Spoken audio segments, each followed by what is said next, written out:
After finding out I was the fake young master who'd been switched at birth, I knew the tropes. So I busted my ass making money and managed to earn myself 500 billion before the real young master came back. Sure enough, the second the real heir returned, my lovely parents gave me an ultimatum. Hand over the general manager position to Boda, and from now on you get 10 grand a month allowance, as long as you don't drain the Liu family's assets. Hearing that, I scoffed. No need. I'm giving up my inheritance rights and leaving with nothing. Truth is, I've made a ton of money. I don't need the Liu family's allowance. My mother immediately sneered. You worthless waste. All you do is blow through the family fortune. You think you can actually make money? The real young master didn't even hide his mockery. You fake. Are you trying to use retreat as a strategy to fight me for the inheritance? I couldn't help but roll my eyes. Of course he's the real son. They even did a paternity test and they're still paranoid. Jiboda walked over, forcing a pained expression. Big brother. I know you can't accept this right away, but mom and dad are right. The family business needs someone capable, not someone like you. My fiancée, Liu Ruyan, the Liu family's eldest daughter, walked up to Jiboda's side and naturally hooked her arm through his. Luze, I was engaged to the Liu family's young master. Since Boda's the real heir, the engagement should be between me and Boda. Stop bothering me from now on. My husband has to be the head of the family, not some playboy who only knows how to have fun. I smirked. Miss Liu, you've got great judgment. We really aren't a match. Liu Ruyan's face darkened. She probably didn't expect me to agree so quickly, like I was just tossing out some worthless old junk. The next day, my life started getting corrected. My personal driver got reassigned to Jiboda, my bank card got frozen, and even the huge master bedroom I'd lived in for over 20 years became Jiboda's. I got moved into a tiny maid's room. They called it experiencing ordinary life and building character. I shrugged. Whatever. Maid's room it is. I wasn't planning to stay at the Liu house much longer anyway. After Boda moved into my room, he made a point of coming to check on me. He leaned against the doorframe of the maid's room. Watching him gloat like that, I couldn't help but laugh inside. This little bit of family fortune was nothing compared to my trillion-dollar assets. The next morning at breakfast, Jiboda, so I wouldn't keep fighting for power at company HQ, kindly introduced me to a failing subsidiary on the verge of bankruptcy, telling me to go get some experience. He smiled. Bro, that subsidiary's on the border. Beautiful scenery. Perfect place for you to have some fun. Dad snorted. Good. Let him suffer a bit so he stops daydreaming all day. I happily accepted. Sure, hunting rabbits on the border sounds pretty nice. My reaction caught Jiboda off guard. He probably thought I'd cry and refuse, not agree so quickly. Mom's disappointment grew even deeper. She looked at me like I was mud that'd never stick to the wall. When I got to that remote little city, I really did spend every day touring around, but only on the surface. I was actually researching local industries and hidden gems. Then I invested in projects the locals thought would definitely lose money, failing local specialty workshops, empty farm stays, outdated inns, handicraft stalls. To Jiboda and my parents, these moves were clear proof I'd given up. They mocked me behind my back countless times. He really thinks he's some kind of god throwing money at junk. They had no idea these seemingly random plays were actually part of a carefully woven web. From source planting to specialty farming, then to deep product processing and cultural IP creation, and finally full online-offline sales channels, a complete supply chain was quietly taking shape, just waiting for the right moment. 6 months flew by. Under Jiboda's brilliant leadership, Liu Group successfully lost half its empire. He'd stay at the office till late every night, totally moved by his own dedication. Too bad his vision and ability were trash. Every so-called big investment flopped because of stupid decisions. My parents started seriously panicking. The anxiety in their phone calls was almost tangible. The board was furious. Word was, Jiboda got chewed out by the old board members several times, totally humiliated. Jiboda freaked out too. He pulled strings everywhere, trying to rope in business partners and rob Peter to pay Paul. But the more he patched, the bigger the holes got. Some projects even sped up the group's collapse. Watching my parents visibly age and their hair turn white, I wasn't completely unaffected.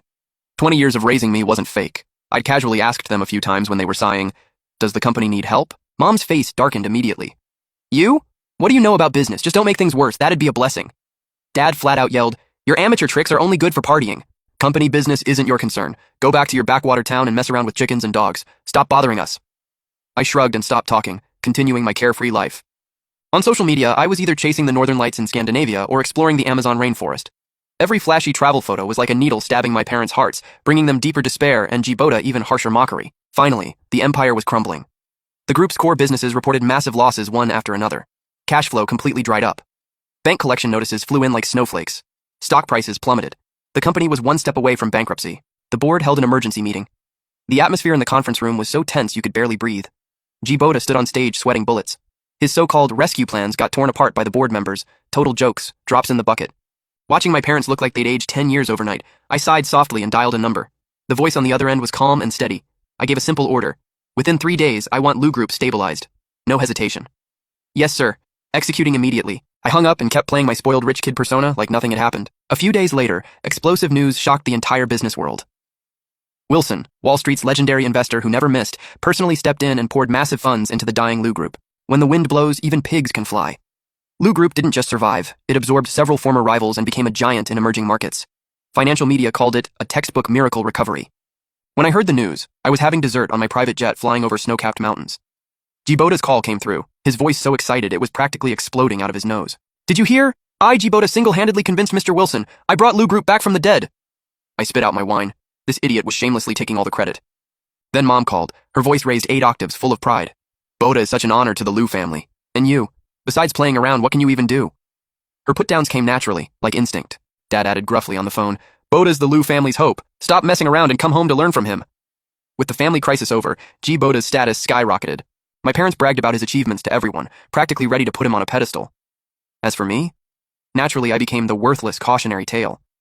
If the Lu family depended on him, we'd have been done for ages ago. I'd heard that line so many times my ears had calluses. Djibota was surrounded by admirers, his tail practically wagging in the sky. Liu Ruyan was especially attentive to him, looking at him like she could melt. When she glanced at me, though, it was like looking at a piece of trash on the sidewalk. To celebrate this great victory, the Lu family threw a huge celebration banquet, inviting elites from all circles. Mr. Wilson was also on the guest list. I didn't want to go, but Djibota just had to call me. He mocked me on the phone. No matter how useless you are, the Lu family raised you. You have to show your face at something this important. Let you see what real business operations look like. Stop wasting money all day. I scoffed lightly. Fine, I'll go see this Hongmen banquet. The banquet hall was full of clinking glasses and elegant people. My parents, Liu Ruyan, and a bunch of relatives and business partners all crowded around Djibota. Compliments poured out like they were free. I was completely forgotten in the corner, becoming fodder for people's whispers and mocking. That's the Lu family's fake young master. I heard he got kicked out of the company ages ago. Now he's living off family handouts. Compared to young Master Bota, it's like night and day. What a waste of all those years the Lu family spent raising him. Liu Ruyan walked up to me holding a glass of wine, her steps proud, her voice dripping with sarcasm. Good thing I cut my losses early and broke off our engagement. If I'd stayed with an idiot like you, I'd be eating scraps by now. I treated them like they were talking garbage. Too lazy to deal with these pretty clowns, I went to a corner to quietly enjoy the food. The banquet reached its climax when the legendary investor famous across global finance, Mr. Wilson, finally made his grand entrance under everyone's anticipation. The second Wilson appeared, my parents and Djibota rushed over with big smiles. Djibota reached out first, grinning eagerly. Mr. Wilson, welcome. Thank you so much for taking time out of your busy schedule to personally attend our Lu family's celebration. Wilson shook Djibota's hand symbolically, but his eyes quickly scanned the room and locked onto my direction.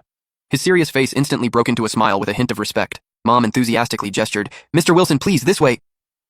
But Wilson acted like he didn't hear her and walked straight toward me. Under everyone's shocked stares, he stopped in front of me and bowed slightly in respect. That respectful gesture was jaw-dropping. The entire banquet hall went dead silent. Everyone's eyes focused on me, full of confusion and disbelief. Djibota was the first to react. He rushed over and asked, Did you mistake him for someone else? This Lu Yuan is just some freeloader the Lu family raised. He does nothing all day, just messes around.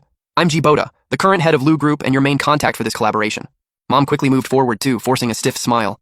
That's right, Mr. Wilson. You must be mistaken. Lu Yuan just wastes time. Our Bota is the real Lu family heir and the pillar of Lu Group. Dad turned directly toward me and barked, Lu Yuan, did you pull some shady tricks behind the scenes to steal credit from Bota? Liu Ruyan stood to the side with her arms crossed, eyes full of contempt.